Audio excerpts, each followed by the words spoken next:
Welcome to the Winners Table, brought to you by sportsbet.io. Hello lads, how are we? It's good to see you. See you again, mate. Yes, sir. Let's play a bit of blackjack. Quick deal, quick. Oh. Before you was scoring. All right. Only got 5 I forgot hands. you raised 5 hands, you're right. You know, when you're born, nobody likes to lose. But I think there's an extent at which people want to win, how far they will go to win. Yeah, the preparation thing is everything. I think it's, everyone always just sees the end results, but they never see what the preparation prior to, right? So I think that's what separates us from those guys that don't have the same success as us three, right? I think we did something, we had that edge that others can't understand or see. I think one of my strengths was if I was in a warm-up on the pitch 10 minutes before the game and the ball came to me and it bounced off my shin, and I'd think, oh wow, well, at least my bad touch is out the way for the day. I'm going to be good today. And turn If I killed it it- into a positive. Yeah, and if I killed Yeah. it dead, it's like, oh, my touch is good today. Hang on, here we go. Come on, give me 2 coins. No, Interesting. that's not good. No. That was good for us. That was good for us because we didn't want him You winning. got some At least big we all boys, lost. exactly. I thought I was Right. home and hosed Yeah, there. that was nearly game over. What about change, Michael? What's changed in football in the last 20 years, in your opinion? 2 things. One is the obvious. Nowadays, there's so much technology involved. So we're bringing in things for offside decisions, for fouls, for red cards, for penalty decisions. We're utilising technology, and that was never the case. So technology is definitely changed.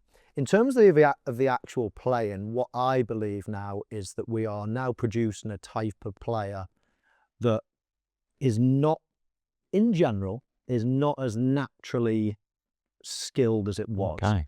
We're now producing more robotic types of players that hit the data, hit the numbers, they cover this distance in a game, they make X amount of passes They've got here, all their there, and KPIs they have and to tick off. everybody looks at a tick list and thinks, right, that's a good play. The type of player, the genius type of player back in the day, that you give them the ball, they created magic. They didn't track back, they didn't help their mates. But I tell you what, everyone else do this. So just give it to him. He will turn. He will, create something. In a maverick type of player, the genius type of player that can win a game just in an instant. That player is becoming extinct, and now it's about numbers, data, and you have to be able to run now.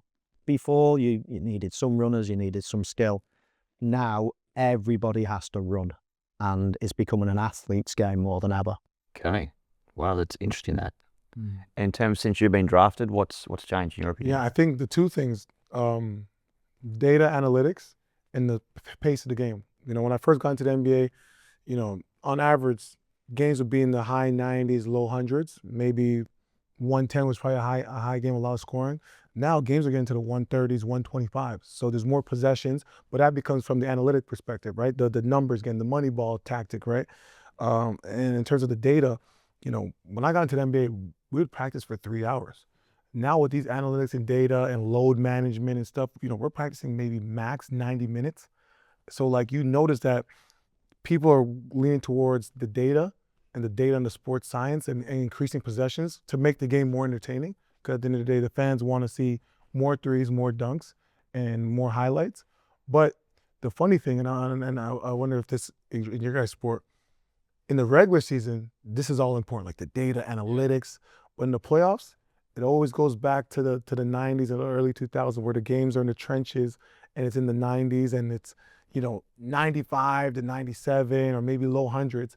So it's weird that regular season it's high scoring and entertainment, but in the playoffs it becomes slow, grinded out, old school basketball. So it's funny how it's 2 different styles of play during the season. And it always happens. And I like what you said there about that sort of 3 hours of physical training or practice becomes more the sort of mental skills in those, leading up to the playoffs. It's the same with cricket. We had so many times where we would have a young kid out fresh in university that studied fast bowling, never played cricket in his life, but says, I think that if you bowl X amount of balls this week, you might get injured. And I'm all for technology and all that type of stuff, but to me, it's a natural field too. And you had to be a natural athlete. Sometimes you feel like getting the laptop and throwing it out in the lake. In your game, though, if the data was saying pitch the ball up today because of the pitches. That's this, different. That, and the other. Yeah. But would that happen in your game? Yep. The manager would say, right, this pitch is this, and this. Yep. So I want you to pitch it up, and I want you to bowl fuller, etc. And you would then follow those. I would. So what they'd be saying is that the pitch map that we're looking at, you're bowling about the 7 metre length, which is going over the stumps. So imagine walking into a casino and you pretty much give all your money to the dealer straight away. There's no chance of taking a wicket. But if you get to that 6 metre length, just 1 metre forward towards the stumps, you're in the game. And you might think you're sitting on that 6 metre length, but until you actually see real-time feedback, that's where it's like, oh, I didn't realise I was that short. It's when they go, you are on the borderline now, you've bowled 70 balls per week, you might get injured. And my comeback to that was like, well, I might not either. You're always negative. What about being positive? What about I'm feeling good? I'm still loading the body up. So, but yeah, we would definitely use real-time feedback. Because obviously data, I said why there's a change in football and how it's changed, and I'm not seeing it necessarily a negative. And of course, if you can use data to improve and enhance your performance, we're all in for that. It's just the robotic side of, is everybody losing their feel now? Can you not, if you go and pitch one up, or if you go and leave fit on a short ball and just think, do you know what? I know the data's saying that, but he doesn't fancy it. He doesn't fancy the ball with it. Exactly. It and might then change. you've got to be able to have a bit of feel to be able to say, do you know what? It's the data saying that, but I think I can get him out. And he hates a short ball, and I'm feeling like it. your laptop can't slam dunk. No, it's a balance, right? It is a balance. You've got to have a little bit of feel. Yeah, but I think that's also like it's kind of ruined the game, right? Because then you have these guys that don't understand, like you said, they become robotic. They don't understand the game, right? Like you have these guys that have never been on the field, never been in the locker room, never sweat, never got a heart rate to 120, coming and telling us like how to be the best at our sport, right? So it's like a feel. Like I always tell people, it's like analytics are great, but you also got to eye test. Like, yeah, just because your numbers look great, I'm watching the court, I know you can't play. You're not good. Like, it's got to be a balance, and I feel like we're kind of losing that in sports in general, right? And it's we got to find a way to get that back, right? But then you'll see with these performances, that's why, like, if you look at these teams like Real Madrid, right? Paid all that money. Yep. Shortcoming, right? PSG, got rid of their best player. Success, right? It's a feel. It's incredible. It's a feel, right? Like it's just because it looks good on paper, doesn't mean it's gonna work. There's still a bit of money left at the table. With 3 hands left, I believe. Yeah. I'm putting in 60. Here we go. Oh. I don't know if that's right. That Ballon d'Or, that foot looks a little activated this morning. It looks more than it is. I took the blackjack. Oh. You know We what I'm need some doing. more drinks over here, please. You know what I'm doing. Just a little scratch. Just a little. Come on, little one. Yep. Face up, face down. Look there. 14 on. Keep going. But it's not blackjack for me. Or you can open. I'll let him. I think that it feels like a 7. 10. 5. It's okay. You. One more? No. You sure? Yeah, I'm happy with 19. When you get a 14 bust. Oh, God. That's That has quite hurt good. us. That's quite good. What about money? We talk about cash. We talk about money. NBA pays very, very well, as does football. And cricket. Cricket now. Cricket makes a lot of money. Cricket now. now. You guys pay a lot of Cricket now, money. it's good. Because that Richard Gotta Mills make a on and stuff, you're like, Gotta make a comeback. We missed it. Do you think now, because the whole thing's about winning, does that winning mindset change now that there's more money on the line? Or do you still believe the players, both in basketball and football, is that passion for winning still there, even though that they're getting paid more? I would like to think so. I'd like to think that, I can only take myself as an example. When I was growing up, I never thought to myself, oh, I want to drive a Ferrari. Oh, I want to, have a huge house. I trained every single day because I loved it. I wanted to do it, and I wanted to be the best footballer in the world. What was your dream? To be the best in the world. To score goals and to be play the for best, England, and or to play for a England club? yeah, exactly. All of that. But they were all my thoughts, not the byproduct of, oh, right, okay, so that means now I can buy a nice car or build a nice house. Of course, I'm not sitting here saying they're not great. Yeah. And that is, you know, the reward for putting all those hours in. But I don't think many people grow up as an 8-year-old, a 10-year-old, a 12-year-old thinking, do you know what? I'm going to do this because it's going to pay loads of money, but I don't really want to do it. Do you think now, though? Maybe? I would hate to think it. I'd hate to think it. Being money, is that bad, though, think to be money driven? The only thing that is different is I think when you get to later in your career, my career was about ascending, like get to being the best you can be. I think when you get to, you know, late 20s, in my case, early 30s, and you're starting to count down thinking, oh, I've only got 2 or 3 years, you start looking at it a little bit more thinking, right, well, I've achieved all of that. Of course, it's great to keep on achieving, but also now, right, how many children have I got? What do I want? Where's all that? And I start to think about it more. Stage 2. Yeah, and if a big deal came in, then you would consider, you know, if it was a better team, let's say, or you've got to go back abroad and you get 3 times the money that you're going to get, I would never have done it as a youngster. But if I've got a year or 2 left on my contract, that's probably, of my career left, that's probably when you start thinking, should I now secure my family? And stop being maybe selfish and thinking of the glory all the time. Yep. And I think that's the only time, but certainly for the first 80% of my career, it was all about. See, in India with cricket, if you make it out of 1.5 billion players, you are very, very well off. Mm-hmm. With basketball in America, that NBA title or that NBA membership, if you want to call it that, playing, that's your Willy Wonka golden ticket moment to get you out of a position you may be in. You know, you might not have a roof over your head, some players, but they're natural athletes, and this is their way to get out of that.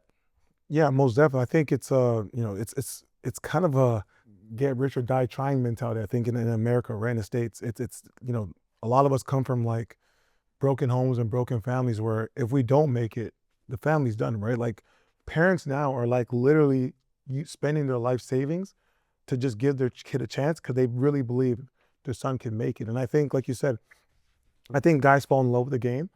And then, I see a lot of times when they get the first contract, to them, if it seems like a lot of money, they start falling in love with the lifestyle. And you can see the guys that end up falling in love with the lifestyle because they disappear really fast, right? And I think, to your point, beginning of your career when you want all the success, you're looking at like best team, best opportunity to win.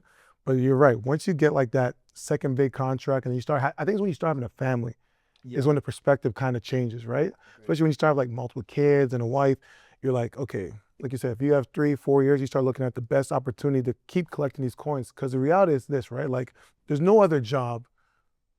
There's a few that are going to pay what you pay in professional sports, right? Yeah. Our biggest money maker in our life is the sport we play, right? So when it gets to the tail end of your career, you're like, oh, let me collect as much coins as I can, because then you're looking at, okay, take that, put in the money market, put in the savings to just add more to that wealth that you've created for yourself, right? So I think it's like it starts for the love of the game, but then near the tail end, it's like, how can I make sure that my grandchildren are good, right? The kids behind us, So I think that's the mentality. And the other thing I think is important to say, put it into perspective, our careers are short. Yep. We're not a banker. We're not a whatever else, That's a it. surgeon that can have a career from 20 to 60. Average career's up like less than 4 years. It's a few years. We've got to make hay while we can. And, you make no apologies for that because, You make some hay though. You're you got to a make very, hay. very good farmer. Yeah, right. But both But of if you retire, both of you guys. if you retire at 33, like Yeah. I did, 33, I've got a long way to go, hopefully yeah. a long way to make that last, and then have 4 children, Yeah. etc. And I'm part of a big family, 2 brothers, 2 sisters, a mum and dad. It's a long old life to try to make all of that last. Do you feel the pressure that you mentioned all the family members, and not that they've got their hand out, but you want to look after them as well? Do you feel that pressure? No, I feel it's just the most lovely, nicest thing in the world that you can do that. I don't feel the pressure. My family have never asked and never come with a begging bowl to me and say, can I have this? But the ability to have done your job, to be well paid for it, and to be able to go to your family and say, do you know what? Here's a house, here's a car, or whatever the gift is. I mean, or the ability to think when you leave this world that your children are going to be safe and happy and everything else like that. I think that's a privilege, not a pressure. I'm all in, baby. Yeah, and me. Come on. All right.